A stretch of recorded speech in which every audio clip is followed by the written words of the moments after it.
Okay, good afternoon, everybody. Well, it's afternoon here anyway. This is your quick tip for the day, and how can I create a place to put my metal, my scrap metal and my longer lengths of metal. They seem to get in the way a lot.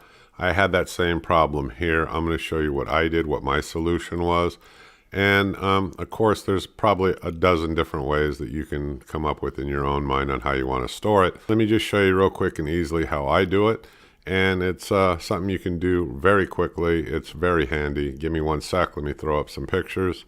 Okay, here's the first picture. Now, all this is a 55-gallon plastic drum with the lid missing. And you can use rebar. You can use just 1/4-inch cold rolled steel. You can bend it by hand practically.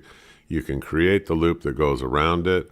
You can sit there and tack weld like I show in this picture right here. This isn't mine, but I made one just like this. Now, this is good for miscellaneous pieces of steel. You got, like he does here, you got some angle iron, you got some flat, you got some round, you got some that's, channeled. You got all these different pieces, and it kind of keeps them separated for you into different areas so you can go over and quickly see what you have. So this is one method. It's quick, it's easy to do. Just look at the picture, study it for a few minutes. You'll have it. You go out, make it. Just put it in the corner somewhere or somewhere out of the way, and there you go. Let's look at the next photo. Okay, here's the last photo of what I wanted to show you. Now, I did this outside. This isn't my picture, but I did one almost exactly similar to this for storing, the same thing. I have metal piping, long pieces of steel. I needed to get it up out of the way instead of leaning it against the wall and moving it around all the time. So these brackets are easy to make. Now, he used, for the part that goes into that block wall, he used some channel steel. It's easy to come across. If you didn't have that, using angle iron is fine. Cut them at angles, and this is where it goes into the channel steel, and it comes up to the piece of rectangular steel that's coming out.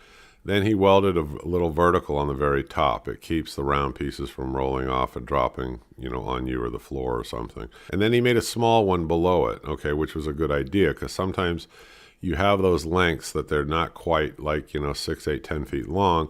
You've got them in 3, 4, 5-foot sections.